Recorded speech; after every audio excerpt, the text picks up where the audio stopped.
Hello everyone, आप देख रहे हैं लर्न एक्सिस और मैं हूं आपका टीचर उमैर। आज की क्लास में हम पढ़ेंगे बूलियन मॉडिफायर के बारे में और इसी से रिलेटेड एक ऐड ऑन बूल टूल को सीखेंगे। तो आइए जल्दी से शुरू करते हैं।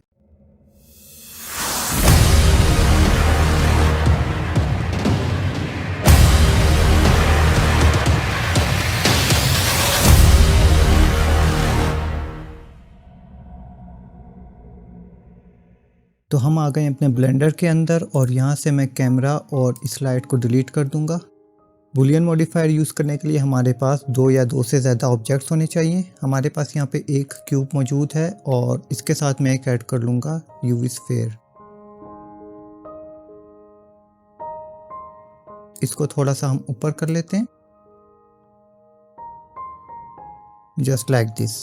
तो आपने जिस ऑब्जेक्ट के ऊपर बूलियन अप्लाई करना है, आपने सबसे पहले उस ऑब्जेक्ट को सिलेक्ट करना है। उसके बाद आपने आना है मॉडिफायर प्रॉपर्टीज़ के अंदर और यहाँ ऐड मॉडिफायर पे आके आपने बूलियन मॉडिफायर पे क्लिक कर देना है, राइट। बूलियन मॉडिफायर पर क्लिक करने के बाद आपके पास बहुत छोटा सा एक पैनल आ जाएगा जिसके अंदर आपको तीन ऑप्शंस मिलेंगे, इंटरसेक्ट, यूनियन और डिफरेंस का। ठीक है, तो बूलियन मॉडिफायर हम तीन तरह के फंक्शंस अप्लाई करने के लिए यूज करते हैं, इंटरसेक्ट, यूनियन और डिफरेंस। ये तीनों क्या होते हैं, पहले इसको समझ लेते हैं। इंटरसेक्ट, जब दो ऑब्जेक्ट्स आपस में ओवरलैप करते हैं तो जिस पॉइंट से वो ओवरलैप कर रहे होते हैं और दोनों ऑब्जेक्ट्स का जितना हिस्सा उस ओवरलैप की रेंज में आ रहा होता है वो हिस्सा इंटरसेक्ट कहलाता है। यानी दो ऑब्जेक्ट्स पर इंटरसेक्ट अप्लाई करने पर ओवरलैप होने वाला हिस्सा सेफ रहता है जबकि बाकी का तमाम हिस्सा खत्म हो जाता है। इसको हम इंटरसेक्ट कहते हैं। यूनियन, दो ऑब्जेक्ट्स को आपस में ऐसे ज्वाइन करना कि वो एक ऑब्जेक्ट बन जाएं या दो ऑब्जेक्ट्स को आपस में जोड़कर एक ऑब्जेक्ट बनाना यूनियन कहलाता है। डिफरेंस, जिस पॉइंट से दो ऑब्जेक्ट्स आपस में ओवरलैप करते हैं उनमें से किसी एक ऑब्जेक्ट का दूसरे ऑब्जेक्ट से ओवरलैप होने वाले हिस्से को काटना डिफरेंस कहलाता है। इन तीनों ऑप्शंस के नीचे आपको नजर आ रहा है ऑपरेंड टाइप, जिसके आगे ऑब्जेक्ट लिखा है जो कि एक ड्रॉप डाउन मेन्यू है। इसके ऊपर क्लिक करेंगे तो आपको यहाँ दो ऑप्शंस मिलेंगे, एक ऑब्जेक्ट और दूसरा कलेक्शन। पहले हम ऑब्जेक्ट समझेंगे कि ये क्या होता है। ऑब्जेक्ट जो होता है वो सिंगल ऑब्जेक्ट पर बूलियन अप्लाई करने के लिए होता है, जबकि कलेक्शन जो है एक से ज़्यादा ऑब्जेक्ट्स के लिए यूज़ होता है, जिसको हम अभी थोड़ी देर में सीखेंगे। पहले हम ऑब्जेक्ट देख लेते हैं। ऑब्जेक्ट सेलेक्ट करने के बाद आपके पास यहाँ नीचे एक और ऑप्शन आ रहा है ऑब्जेक्ट का, जिसमें आपने अपना वो ऑब्जेक्ट सेलेक्ट करना होता है जिसको आपने अपने फर्स्ट ऑब्जेक्ट से बूलियन करना होता है। ठीक है, अब बूलियन का आप इसमें से कोई भी फंक्शन अप्लाई कर सकते हैं, इंटरसेक्ट, यूनियन और डिफरेंस। ठीक है, पहले हम इंटरसेक्ट पढ़ेंगे।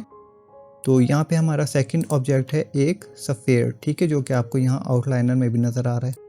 तो मैं अपना क्यूब सेलेक्ट करूंगा जिसके ऊपर मैंने बूलियन मॉडिफायर अप्लाई किया है और यहाँ ऑब्जेक्ट में आके मैं या तो इस छोटे से बॉक्स पे क्लिक करके यहाँ से स्फीयर सेलेक्ट कर सकता हूँ या फिर इस आई ड्रॉपर को लेकर अपने स्फीयर पे क्लिक कर सकता हूँ। ठीक है, तो जैसे मैंने यूज स्फीयर पर क्लिक किया तो आप देखें कि हमारा क्यूब हाइड हो गया क्योंकि वो इंटरसेक्ट हो गया, राइट। अगर मैं अपने इस स्फीयर को यहाँ से हाइड कर दूँ तो अब आप देखें कि हमारे पास वो पार्ट बाकी रह गया जो कि इंटरसेक्ट हो रहा था हमारे क्यूब के साथ। जैसा कि अभी हमने इंटरसेक्शन की डेफिनेशन में पढ़ा था कि इंटरसेक्ट क्या करता है, तो यहाँ पे वही काम हो रहा है। अगर मैं इसको वापस इनेबल कर दूं और अपने क्यूब को सिलेक्ट करके यहाँ से बूलियन को आर्जी तौर पे डिसेबल कर दूं तो आपको यहाँ पे इस तरह का ऑब्जेक्ट देखने को मिल रहा है। अगर हम इसके वायर फ्रेम मोड में जाएँ तो आप देखें कि जो हिस्सा हमारा यूवी स्फीयर का इस क्यूब के साथ इंटरसेक्ट हो रहा है, इतना हिस्सा, राइट, ये वाला पार्ट। तो जब हम इसके ऊपर बूलियन अप्लाई करते हैं इंटरसेक्ट फंक्शन के साथ तो ये उतने पार्ट को रहने देता है और बाकी पार्ट को डिलीट कर देगा। ठीक है, तो इंटरसेक्ट इसी काम आता है। इसके अलावा हमारे पास सेकंड ऑप्शन है यहाँ पे यूनियन का। यूनियन भी मैं आपको बता चुका हूँ डेफिनेशन में कि यूनियन क्या करता है, ये इन दोनों ऑब्जेक्ट्स को आपस में ज्वाइन करने के लिए। फॉर एग्जांपल मैं चाहता हूँ कि मेरा यूवी स्फीयर जो है वो इस क्यूब के साथ ज्वाइन हो जाए और ये एक ऑब्जेक्ट बन जाए, तो उसके लिए हम यहाँ से यूनियन यूज़ करते हैं। यहाँ से आपने यूवी स्फीयर ले लेना है जस्ट, और अब आप देखें आपको यहाँ ज़्यादा कोई फ़र्क महसूस नहीं हो रहा होगा, लेकिन जैसे मैं यहाँ से स्फेयर हाइड करूँगा तो यहाँ पे अभी भी एक स्टिल स्फेयर है। ये स्फेयर वही है जो इसके साथ ज्वाइन हो गया है, राइट। तो ये जब आप यहाँ से इस मॉडिफायर को अप्लाई करेंगे तो ये एक ऑब्जेक्ट बन जाएगा, ठीक है। फिलहाल ये मैंने इसको अप्लाई नहीं किया क्योंकि आपको यहाँ पे तीसरा ऑप्शन भी सिखाना है। तो ये इंटरसेक्ट और यूनियन आपको उम्मीद है समझ में आया होगा। अब देख लेते हैं डिफरेंस। डिफरेंस जैसा कि हम अपनी डेफिनेशन में देख चुके हैं, समझ चुके हैं कि डिफरेंस क्या करता है कि एक ऑब्जेक्ट के अंदर से किसी दूसरे ऑब्जेक्ट को काटने के लिए हम डिफरेंस का इस्तेमाल करते हैं। फॉर एग्जांपल मैं चाहता हूं कि मेरे क्यूब के जितने पार्ट के ऊपर भी ये स्फेयर जो है ओवरलैप हो रहा है वो उतना पार्ट क्यूब के अंदर से कट हो जाए। तो उसके लिए यहाँ पे मैं डिफरेंस यूज़ करूँगा जो कि बहुत ज़्यादा यूज़फुल है, और बूलियन में हम सबसे ज़्यादा जो है ये डिफरेंस वाला फंक्शन ही यूज़ कर रहे होते हैं। तो यहाँ ऑब्जेक्ट में आके अगर मैं यहाँ से यू स्फेयर सेलेक्ट कर लूँ और उसके बाद मैं यहाँ से इसको हाइड कर दूँ तो आप देखें कि जहाँ पे मेरा यू स्फेयर था जितने हिस्से में, वो हिस्सा यहाँ से कट हो गया, राइट, या डिलीट हो गया। आप चाहें तो इसकी जगह चेंज भी कर सकते हैं। फॉर एग्जांपल मैं इसको थोड़ा सा इधर कर देता हूँ सेंटर में, और अब अगर मैं इसको हाइड करूँ तो आप देखें ये इस तरह कट हो गया, राइट। तो उम्मीद है कि मेन 3 फंक्शंस तो आपको इसके समझ में आ गए होंगे कि इंटरसेक्ट, यूनियन और डिफरेंस क्या काम करता है। इसके बाद ऑब्जेक्ट के नीचे एक और ऑप्शन है सॉल्वर का, जिसमें 2 ऑप्शंस हैं, फास्ट और एक्सट्रैक्ट, और इसके नीचे एक और ऑप्शन है सॉल्वर ऑप्शंस का। एग्जैक्ट पे रखने के बाद आपके पास यहाँ पे 2 ऑप्शंस मजीद आ जाते हैं, सेल्फ इंटरसेक्शन और होल टॉलरेंट। ये कभी कभी हम यूज करते हैं जब हम किसी ज्योमेट्री के ऊपर कोई प्रॉब्लम देखते हैं बूलियन अप्लाई करने के बाद, तो इन ऑप्शंस को यूज़ करके हम उस प्रॉब्लम को फिक्स कर सकते हैं, और ये उसी वक्त काम करते हैं जब वो प्रॉब्लम क्रिएट हो रही होती है। फिलहाल यहाँ पे कोई ऐसी प्रॉब्लम क्रिएट नहीं हो रही है। अगर मैं इस पर क्लिक भी करूँ तो आपको यहाँ पे कोई फ़र्क महसूस नहीं होगा, राइट, क्योंकि अगर वाई फ्रेम में आप आके देखेंगे तो इसकी ज्योमेट्री में कोई भी ऐसा मसला नहीं है, ठीक है। इसकी ज्योमेट्री परफेक्ट है। लेकिन बाज़-औक़ात ऐसा होता है कि हमारी टोपोलॉजी थोड़ी सी कॉम्प्लिकेटेड होती है, और उसके अंदर जब हम बूलियन अप्लाई करते हैं तो उसकी ज्योमेट्री में, टोपोलॉजी में हमें कुछ मसले मसाइल देखने को मिलते हैं जिनको आप यहाँ से सॉल्व कर सकते हैं। इसी तरह अगर आपने किसी एक ऑब्जेक्ट के अंदर होल कट आउट किया इस डिफरेंस को यूज़ करके, तो उसमें कुछ प्रॉब्लम्स आ जाती हैं जिसको आप इस होल टॉलरेंट को यूज़ करके ख़त्म कर सकते हैं या फिक्स कर सकते हैं। इसके अलावा यहाँ पे दूसरा ऑप्शन फास्ट का है। इस पे क्लिक करने के बाद आप यहाँ पर ओवरलैपिंग का जो थ्रेशोल्ड है वो यहाँ से मैनुअली सेट कर सकते हैं, लेकिन इसको बहुत कम ही यूज़ करते हैं क्योंकि अक्सर टोपोलॉजी ज़्यादा हो तो ये हमारे ब्लेंडर को काफ़ी बिजी कर देता है, और कभी कभी इसको यूज़ करने से जो ब्लेंडर क्रैश भी हो जाता है। वैसे अमूमन हमें इन्हें यूज़ करने की ज़रूरत कम ही पड़ती है, ठीक है। तो जब आपको लगे कि आपका जो वो बूलियन वाला फंक्शन है वो आपने अब उसमें कोई चेंजेस नहीं करने हैं, इसको आप चाहें तो छोटा बड़ा भी कर सकते हैं, इसमें कोई इशू नहीं आता, ठीक है। जब आपको लगे कि आपने अपना बूलियन अप्लाई करना है और इसमें कोई चेंजेस नहीं करने, तो आप यहाँ से इसको अप्लाई कर सकते हैं। मैं यूनियन पे रख के इसको अप्लाई करके आपको दिखाता हूँ, राइट। और यहाँ से अगर मैं सफ़ेयर को डिलीट भी कर दूं तो आप देखें कि ये इसके साथ अभी भी मौजूद है, क्योंकि वो जो हमने इसको स्फेयर दिया था इसके साथ यूनियन करने के लिए, वो उसने एक सैंपल के तौर पर उठाया और उतनी ज्योमेट्रीज के अंदर यूनियन कर दी, ठीक है। तो बूलियन मॉडिफायर यूज़ करना बहुत ही इजी है, इसमें कोई ऐसी मुश्किल वाली बात नहीं है। तो हमने अपने तीनों ऑप्शन समझ लिए, इंटरसेक्ट वाला, यूनियन वाला और डिफरेंस वाला। अब इसके अंदर जो एक कलेक्शन वाला ऑप्शन है वो मैं आपको बताता हूँ कि वो क्या है। कलेक्शन का ऑप्शन उस वक्त हम यूज़ करते हैं जब हमारे पास एक से ज़्यादा ऑब्जेक्ट्स हों बूलियन ऑब्जेक्ट सेलेक्ट करने के लिए, ठीक है। वो कैसे, आइए देखते हैं।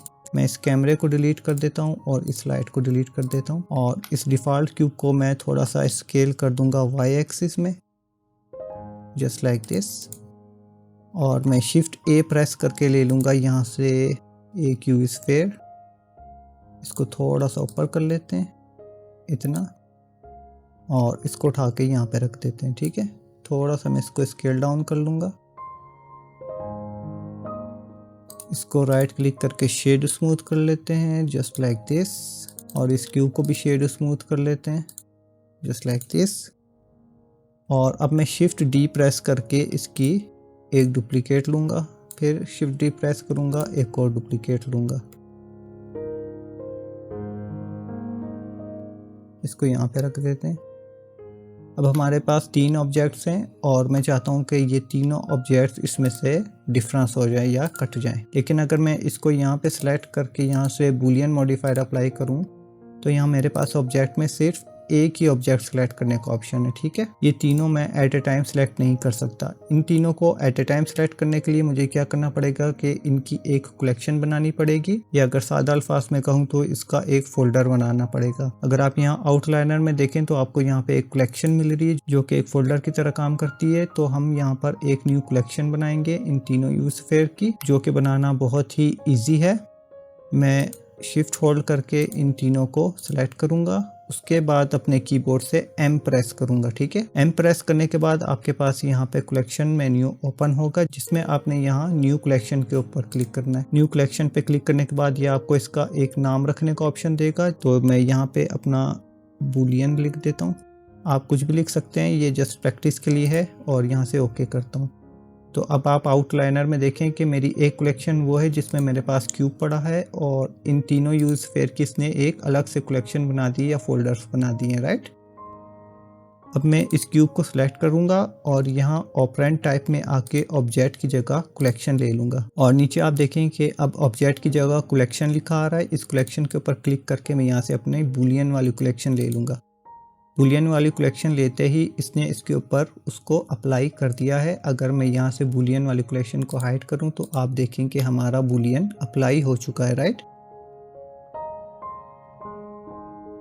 सेम इसी तरह आप इंटरसेक्ट और यूनियन भी अप्लाई कर सकते हैं और अपनी कलेक्शन को यूज कर सकते हैं, ठीक है। उम्मीद है आपको ये ऑप्शन भी समझ आया होगा। अब इसी काम को करने के लिए हमारे पास ब्लेंडर ने एक एड ऑन भी दिया है, जो कि मेरा ख्याल है कि इस बूलियन मॉडिफायर से ज्यादा हेल्पफुल है, क्योंकि उसमें हम बूलियन अप्लाई करते वक्त देख सकते हैं कि हमारी ज्योमेट्री कैसे बिहेव कर रही है। मैं आपको दिखाता हूँ। यहाँ से हम न्यू फाइल ले लेते हैं और कैमरा लाइट में डिलीट कर देता हूँ। यहाँ से हम ले लेंगे एक और यू स्फीयर, राइट। ये आगे हमारा यू स्फीयर, इसको थोड़ा सा छोटा कर दूंगा मैं। इस एड ऑन का नाम है बूल टूल, BOOL बूल टूल। इसको इंस्टॉल करने के लिए आपने सिंपल एडिट में आना है, प्रेफरेंसेस में आना है, और ये एड ऑन जो है ब्लेंडर का बिल्ट इन एड ऑन है। आपने किसी भी वेबसाइट से इसको डाउनलोड नहीं करना, ये इसके अंदर पहले से मौजूद होता है। यहाँ एड ऑन पे आना है आपने, और यहाँ सर्च पे आके आपने लिखना है BOOL। यहाँ पे आपको मिलेगा ऑब्जेक्ट बूल टूल, इसके ऊपर चेक कर दें, और यहाँ से अगर आप इसके एरो पे क्लिक करेंगे तो यहाँ पे आपको इसकी कुछ इन्फॉर्मेशन मिलेगी। इन्फॉर्मेशन ये है कि इसकी लोकेशन आप यहाँ से चेक कर सकते हैं कि ये जो एड ऑन आपके पास आएगा ये कहाँ पे आपको नजर आएगा। तो ये आपको बता रहा है व्यू 3D में, यानी कि जो हमारा 3D व्यू है, ठीक है। 3D व्यू के अंदर साइड बार 3D व्यू में कहाँ आता है, यहाँ पे जब हम N प्रेस करते हैं या इस एरो को पकड़ के एक्सपेंड करते हैं बाहर की तरफ, ठीक है। तो 3D व्यू में साइड बार खोलना है और उसके अंदर हमने एडिट टैब में चेक करना है, ये वहां पे मौजूद होगा। तो इसको आपने यहाँ पे 3 लाइंस पे आना है, और यहाँ से अगर ऑटो सेव प्रेफरेंसेस चेक नहीं है तो सेव प्रेफरेंसेस कर लें, अदरवाइज इसको यहाँ से क्लोज कर दें तो ये सेव हो जाएगा। उसके बाद अगर आप साइड बार खोल लेंगे N प्रेस करके तो आपको यहाँ पर मिलेगा एडिट मेन्यू, ठीक है। इसके ऊपर क्लिक करेंगे तो यहाँ पे आपको देखने को मिल रहा है बूल टूल।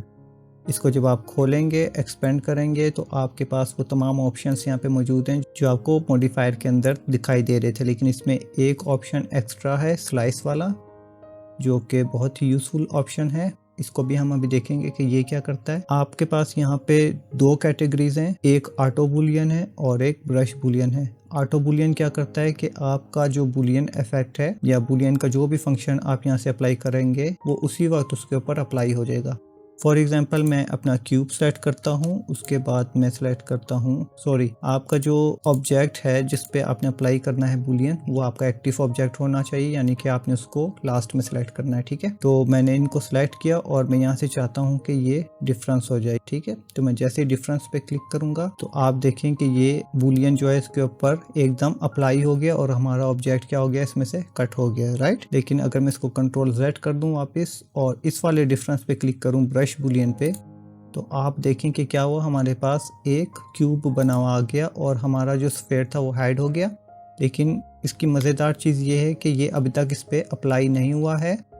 आप इसको चाहें तो अपने हिसाब से एडजस्ट करके देख सकते हैं, और इसकी हाइट, विड्थ और इसकी लोकेशन सब कुछ आप रियल टाइम में इसको चेंज कर सकते हैं, एडिट कर सकते हैं। आपने कितना बूलियन रखना है, किस लोकेशन पे रखना है, ये सब आप इस पर डिसाइड कर सकते हैं। और उसके बाद आप यहाँ सेटिंग में आके इसका बूलियन यहाँ से अप्लाई कर सकते हैं। ठीक है, तो मेरा ख्याल है कि बूलियन मॉडिफायर से ज़्यादा यूज़फुल बूल टूल है। तो यहाँ से हम इसको डिलीट कर देते हैं और यहाँ से इसको भी डिलीट कर देते हैं। फिर मैं शिफ्ट ए से एक और ले लूँगा यूवी स्फीयर,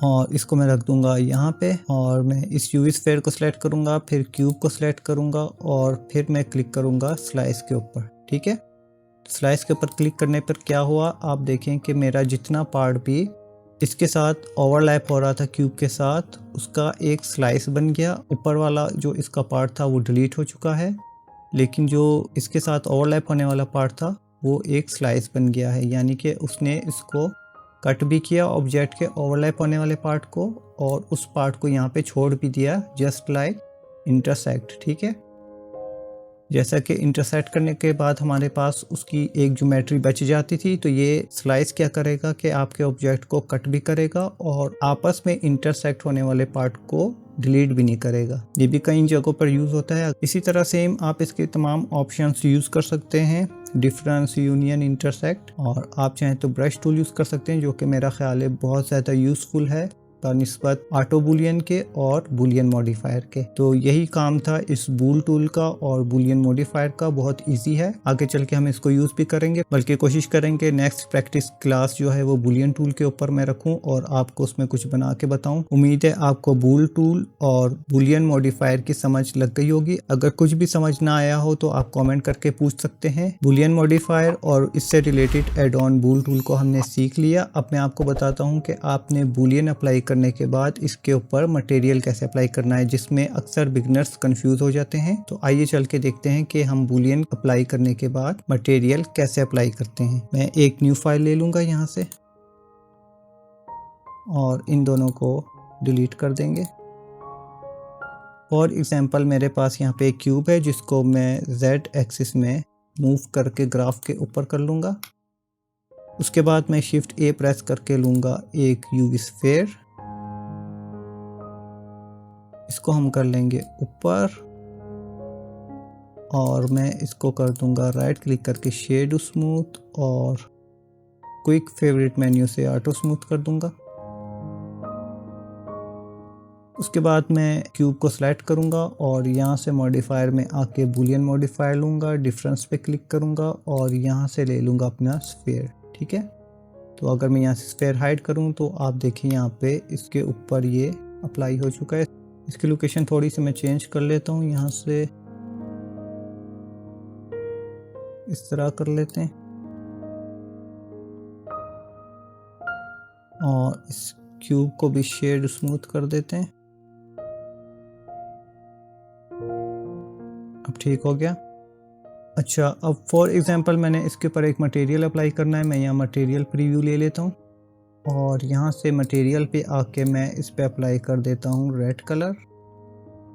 ठीक है, लेकिन मैं चाहता हूँ कि जिस हिस्से में मैंने ये बूलियन अप्लाई किया है या ये यूवी स्फीयर जो है मेरा इसके ऊपर ओवरलैप कर रहा था, उस हिस्से के ऊपर मैं एक डिफरेंट मटेरियल अप्लाई करूँ। तो यहाँ पे आके अक्सर बिगनर्स जो है कंफ्यूज हो जाते हैं और वो क्या कर रहे होते हैं कि अपने ऑब्जेक्ट पर बूलियन अप्लाई करने के बाद उसको एडिट मोड में जाके मैनुअली एक एक फेस सेलेक्ट करते हैं और फिर उसके ऊपर मटेरियल अप्लाई करने की कोशिश करते हैं, जो कि गलत तरीका है। आप ये काम यहीं पर बहुत ईजिली कर सकते हैं। आपने करना क्या है कि जस्ट अपना स्फीयर सेलेक्ट करना है। ठीक है, अगर ये यहाँ से हाइड भी हो तो इसमें कोई इशू नहीं है। मैं वैसे ही इसको सेलेक्ट करने के लिए यहाँ पे अनहाइड कर रहा हूँ। उसके बाद आपने इसके ऊपर एक मटेरियल अप्लाई कर देना है, जो भी आप अप्लाई करना चाहें। फॉर एग्जांपल मैं यहाँ पे अप्लाई करता हूँ येलो कलर का मटेरियल।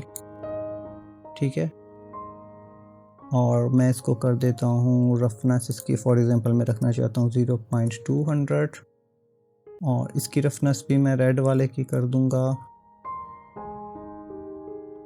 0.2। ठीक है, अब अगर मैं इसको हाइड कर दूं अपने यूज स्फीयर को, तो आप देखें कि यहाँ पर स्टिल मटेरियल अप्लाई नहीं हुआ। यहाँ पे मटेरियल अप्लाई करने की एक बहुत ही सिंपल सी ट्रिक है जो कि आपको ब्लेंडर के मैनुअल में भी पढ़ने को मिल जाएगी, और मुझे वहीं से पता चला था जब मैं ब्लेंडर सीख रहा था और ये अप्लाई नहीं हो रहा था, तो मैंने ब्लेंडर मैनुअल में ये तरीका देखा था। अगर आप ब्लेंडर मैनुअल खोल के देखेंगे तो उसमें आपको ये तरीका मिल जाएगा। तो आपने करना क्या है कि आपने जस्ट अपना क्यूब सेलेक्ट करना है, उसके बाद आपने यहाँ पे मटेरियल में आना है और आपने यहाँ इस प्लस के साइन पे क्लिक करना है, ठीक है। उसके बाद आपने यहाँ पे क्लिक करना है और अपना जो यूज स्फीयर पर आपने अप्लाई किया था मटेरियल, या आप कोई भी ऑब्जेक्ट यूज़ कर रहे हैं उस पर आपने जो भी मटेरियल अप्लाई किया है, आप यहाँ इस लिस्ट से उस मटेरियल को सिलेक्ट कर लें, ठीक है। अब आप देखें जैसे मैंने सेलेक्ट किया तो मेरे बुलियन वाले पार्ट के ऊपर वो मटेरियल अप्लाई हो चुका है। अब आपने करना क्या है कि अब आप जब चाहें अपने इस वाले ऑब्जेक्ट का मटेरियल भी चेंज कर सकते हैं। लाइक मैं इसको ब्लैक कर देता हूँ और आप इसके अंदर जो आपने बुलियन अप्लाई किया है उसका मटेरियल भी चेंज कर सकते हैं, राइट। तो उम्मीद है कि आपको ये मटेरियल अप्लाई करना भी समझ में आया होगा कि कैसे अप्लाई करना है, और एट द एंड जब आपको कंफर्म हो जाए कि अब आपने बुलियन में मज़ीद चेंजेस नहीं करने, आप सिंपल आके यहाँ से इसको अप्लाई कर दें और उसके बाद अपने स्फीयर को डिलीट कर सकते हैं, जस्ट लाइक दिस। जब आपने इसके ऊपर ये अप्लाई कर दिया, सॉरी यहाँ से ये डिलीट नहीं हुआ था, तो अब अगर आप इसका आके यहाँ से ये चेंज करेंगे तो तब भी इसका मटेरियल चेंज हो जाएगा, ठीक है, क्योंकि आपने यहाँ पे एक डेटा फीड कर दिया मटेरियल के अंदर। लेकिन अगर आपने यहाँ से इसको डिलीट कर दिया तो फिर ये अप्लाई नहीं होगा, राइट। तो ये था हमारा छोटा सा मॉडिफायर आज का, बुलियन मॉडिफायर। कुछ भी समझ ना आया हो तो आप कमेंट करके पूछ सकते हैं, फेसबुक ग्रुप में सवाल लिख के डाल सकते हैं। अब आते हैं आज की असाइनमेंट की तरफ।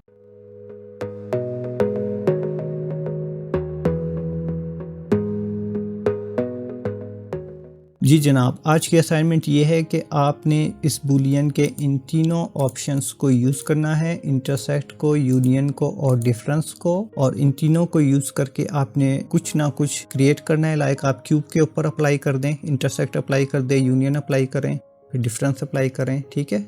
यहाँ पे आप ऐसा करें कि 3 क्यूब्स ले लें, ठीक है। 3 क्यूब्स लेने के बाद एक पे इंटरसेक्ट अप्लाई कर दें, दूसरे पर यूनियन अप्लाई कर दें, तीसरे पे डिफरेंस अप्लाई कर दें। और ये प्रैक्टिस करने के बाद आप उसका स्क्रीनशॉट ले लें या उसको रेंडर कर लें, जैसे आपको आसानी रहे। और फिर उसको आपने पोस्ट करना है फेसबुक ग्रुप के अंदर अपने नाम और अपने शहर के नाम के साथ। वीडियो अच्छी लगी तो लाइक का बटन ज़रूर प्रेस करें, चैनल पर न्यू है तो सब्सक्राइब कर दें और इस कोर्स को ज़्यादा से ज़्यादा फेसबुक पर अपने दोस्तों के साथ शेयर करें। मिलते हैं नेक्स्ट क्लास में।